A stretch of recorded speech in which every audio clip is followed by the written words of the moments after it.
A cool summer morning in early June is when the legend began. At a nameless logging camp in Wexford County where the Manistee River ran. 11 lumberjacks near the Garland Swamp found an animal they thought was a dog. In a playful mood, they chased it around till it ran inside a hollow log. A logger named Johnson grabbed him a stick and poked around inside. Then the thing let out an unearthly scream and came out and stood upright. None of those men ever said very much about whatever happened then. They just packed up their belongings and left that night, were never heard from again. It was 10 years later in '97 when a farmer near Buckley was found. Slumped over his plow, his heart had stopped. There were dog tracks all around. 7 years past the turn of the century, they say a crazy old widow had a dream of dogs that circled her house at night. They walked like men and screamed.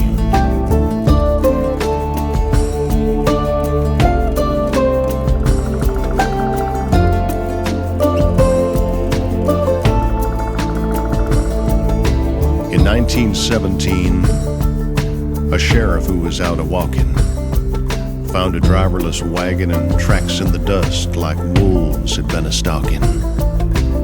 Near the roadside, a 4-horse team lay dead with their eyes open wide. When the vet finished up his examination, he said it looked like they died of fright. In '37, a schooner captain said several crew members had reported a pack of wild dogs roaming Bowers Harbor.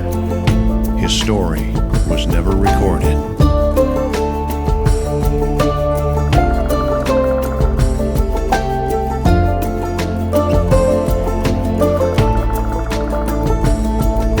In '57, a man of the cloth found claw marks on an old church door. The newspaper said they'd been made by a dog. He'd had to stood 7'4". In '67, a van load of hippies told a park ranger named Quinlan they'd been awakened in the night by a scratch at the window. There was a dogman looking in and grinning. Then in the summer of '87, near Luther, it happened again. At a cabin in the woods, it looked like maybe someone had tried to break in. There were cuts around the doors could have only been made by very sharp teeth and claws. He didn't wear shoes because he didn't have feet. He walked on just 2 paws.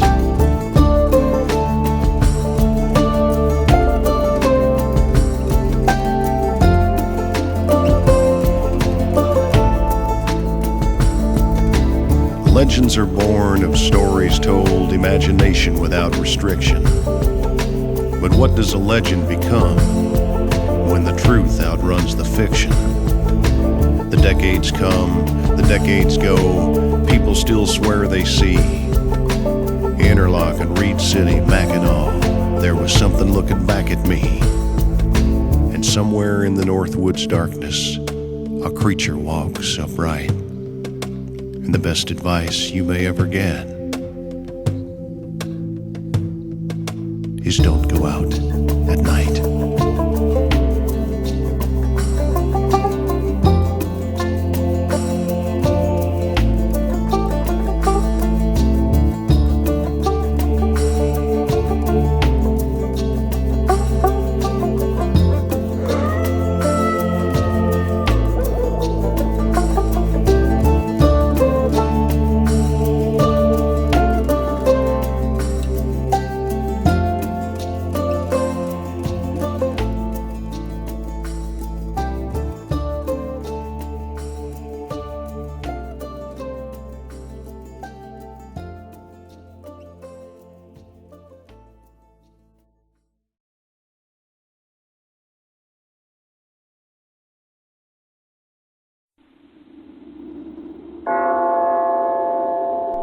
The town's name was Sigma, almost dead smack in the middle of Kalkaska County. It was kind of off the beaten track. About the only people from out of town were on their way to somewhere else. Not growing, not shrinking, Sigma was just there. Until the summer of 1987.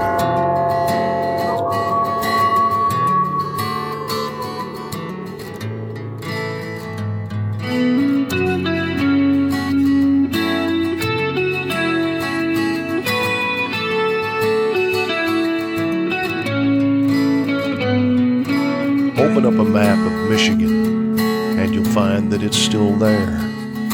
The kind of little town they make jokes about 25 miles from nowhere. There were farms and homes, a hardware store, a little bar called Horner's, a gas station that closed in '74, and a barber shop on the corner.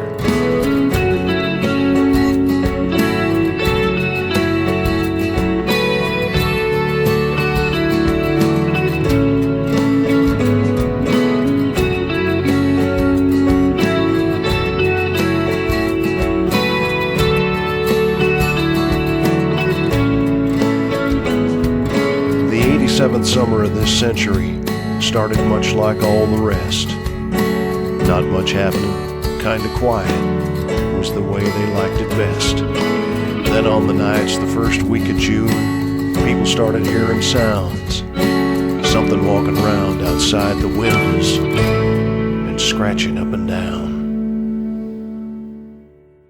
They'd heard that song all summer long, but nobody made the connection. Must have been a raccoon, they would say, or a bear that needs directions. They'd laugh and joke in the daylight hours about the dogman roaming round. But nobody joked, nobody slept after the sun went down.